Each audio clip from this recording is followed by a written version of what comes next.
Here we go. This is, I think actually, if I'm right, this is possibly the 5th video in one afternoon. So this is the Royal National Orthopaedic Hospital, which is in Stanmore, technically speaking, although it's a bit away from Stanmore sort of town. And we are on Brockley Hill, which rises out of Stanmore and then descends down through to the M1, crosses over the M1, and then if you follow this road as it was in its ancient sense, it takes you through to L Street, because this is in fact Watling Street, the old Roman road. So this is probably going to be a fairly brief video, but I thought this is worth doing on its own, because what you have here is a site that is being slowly redeveloped. You've got a lot of old buildings. These are late Victorian buildings, and they've all gone into a state of dereliction. But these are all part of the sort of entrance bit. You see, look.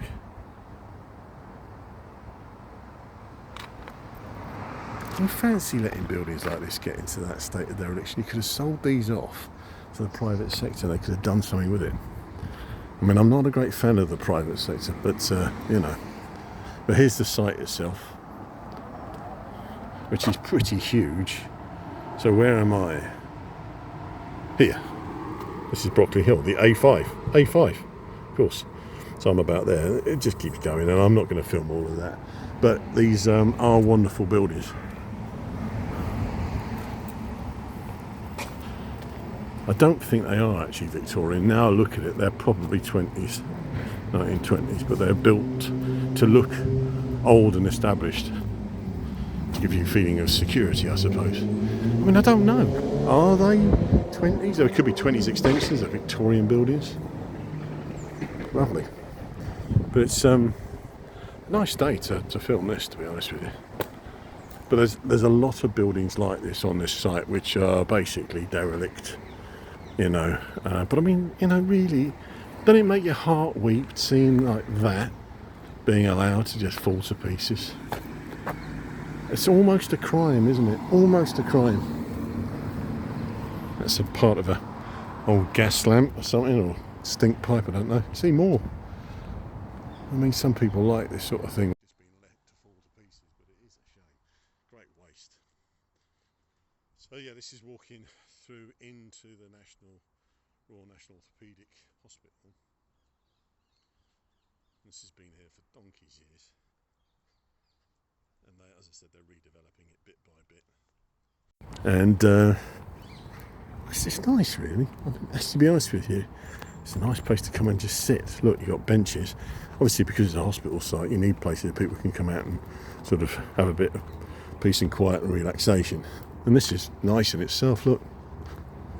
I mean, basically, if you're driving out of Stanmore and you fancy having put your feet up for a little while and just relax, you know, park the car up and come here. I'm not actively encouraging people to abuse what is a NHS site, but you know what I mean.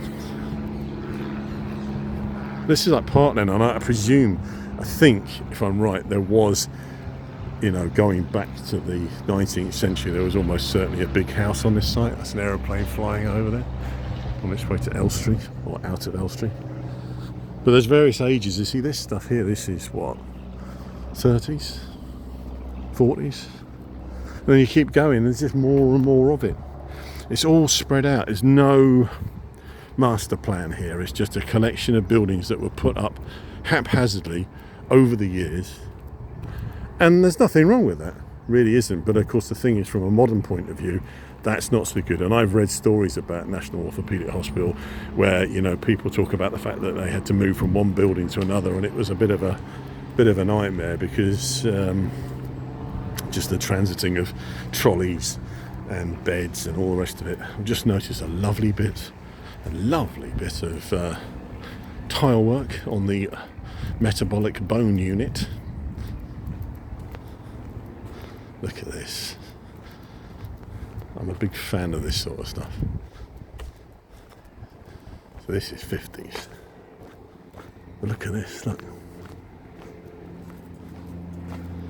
This fantastic tile work. Old door. I mean, for some people it's as boring as you like, but for me, I'd like all this. And as soon as I know that something is sort of facing potential demolition, then you think, oh, that's a shame, and you sort of want to capture it. I'm just going to pause for a second. Right, so out there in the far distance, you're looking out into Hertfordshire. You can see a horse in a field. It's marvellous sort of, I mean, on a day like today, it's really good. I mean, if I came here on a winter's day, you know, in the depth of winter, it'd be awful. But because it's a nice sunny day, it's really nice. You know, and you can walk around and not get too bothered about things until someone from security says, what are you doing? Why are you filming something? I mean, it probably is dubious what I'm doing, but I don't see any real harm in it. I'm not going into the buildings. You've got a building with a clock on the top of it over there.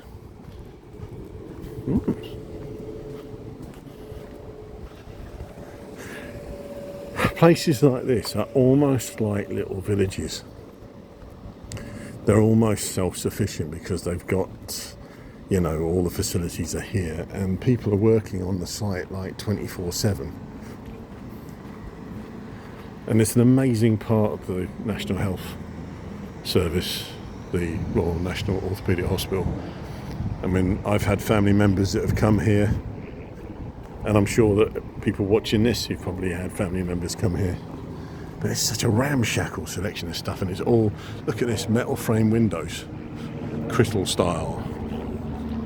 It's just amazing. It just keeps going. I mean, it's the sort of place that, you know, you could film stuff, you know, public toilets. Wow. There's more abandoned buildings down there. Look, God knows what that is. I haven't got a clue.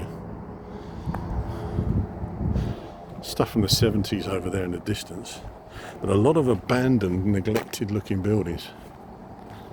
But this is what happens when you have changing governments over the years, who at various stages have either been completely disinterested in the NHS like the Tories, or you have the Labour Party come in and say great things are going to promise it. And a lot of this is down to a previous Labour regimes, post-war government, the Attlee government almost certainly would have put money into this place. But this is quite a proud place at one point, and I'm sure it still is, but it reflected that in the buildings. Now it's neglected. Look at this, a project data room, it says there, but there's some weeds growing everywhere. Oh. But there is a sort of magnificence in its dilapidation. I mean, to be honest with you, all it really needs is a big dump of money to tidy the buildings up, secure them, and just, you know, it could be very, very nice. But we have the Jubilee Rehabilitation Centre over there with a fantastic front door with some more tile work. Just goes on and on. I mean, if I carry on this trajectory, it'll take me out onto the other bit of Wood Lane that eventually, if I'm right, goes down into Stanmore. So I could do that, but I wouldn't want to bore you with it.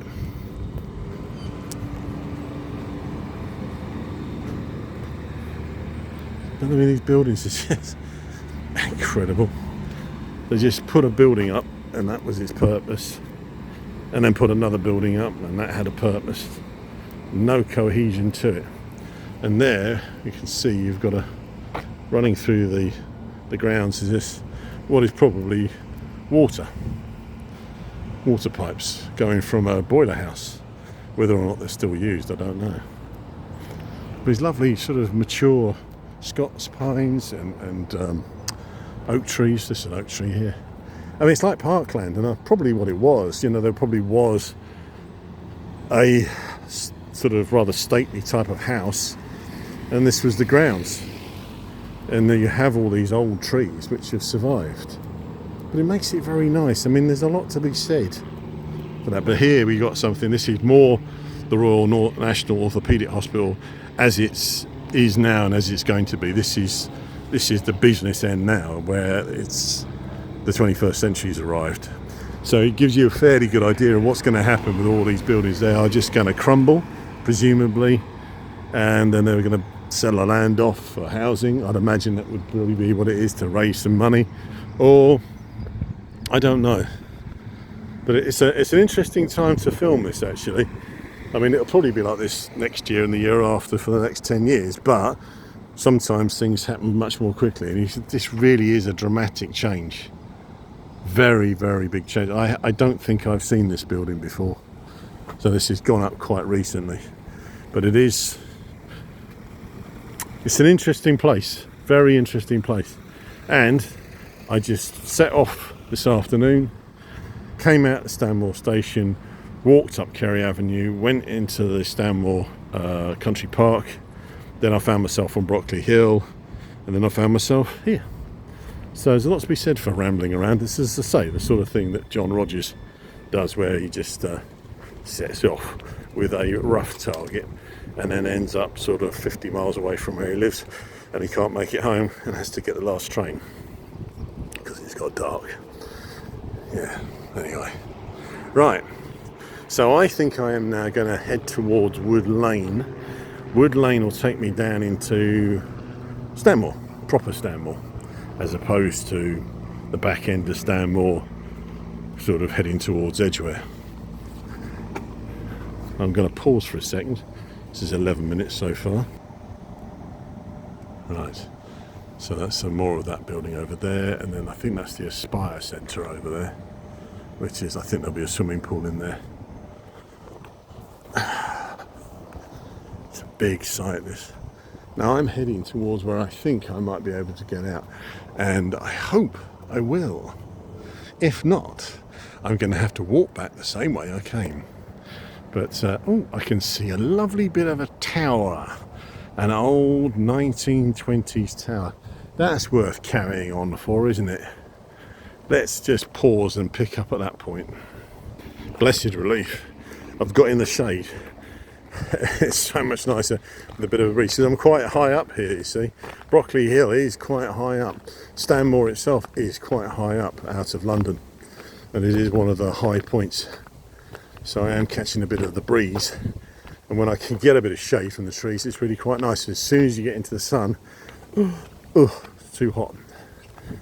Right, so this stuff's a bit more boring. This is, for me, boring because it's stuff that's gone up in the 70s. Has nothing really to say to me. But in the distance over there, you can see a clock tower, which is quite interesting, and that looks to me like it's possibly 30s to 50s. Right, a bit closer now, and so we can see this other building which has got this clock tower on it. Another example of a building on this site which is just basically being allowed to fall to pieces. Really sad. Really, really, really sad. I wonder whether, I'm sure someone has done a proper study of this site, of the buildings, and made a log for it. I mean, it's the sort of thing that historic England should do, but then you find out they don't, because they don't have enough money, they don't have enough manpower, and then they'll say, like I've often found with them, they'll say, well, it's not a very good example of this, or there are better examples of this somewhere else, and so they allow things to just be pulled down. But if there's a lovely chocolate box house somewhere, or it's in a posh area, then you can be sure they'll be in there like a just to keep that. But if it's somewhere like here in Stanmore, and it's unremarkable as far as they're concerned, they're not interested. So sorry, it sounds like I'm being really bitter and sort of disgruntled, but in a way I am, because I just think it's a shame that stuff is allowed to sort of crumble, because these buildings cost money once to go up, and they did actually have some worth. That building over there with the shutters on it was almost certainly for vehicles to park up in, so it might have been for ambulances, whatever. But here you want to see really what happens if things are neglected, because it's literally falling to pieces. Look. Yeah, it's where the ambulances would have been. The Sports and Social Club for the Royal National Orthopaedic Hospital. Rather unremarkable building, but look, see? It's just crumbling. Very sad. It's Christmas still there, look. which Christmas Day. So I'm hoping that this road will take me out where I need to be going, and so I can go home. But I mean, I think I'm going to wrap up this video now because I'm probably running out of storage space on my phone. But also it's just there's not an awful lot more else I can film. So thank you for watching, and signing off on an extremely hot afternoon in June.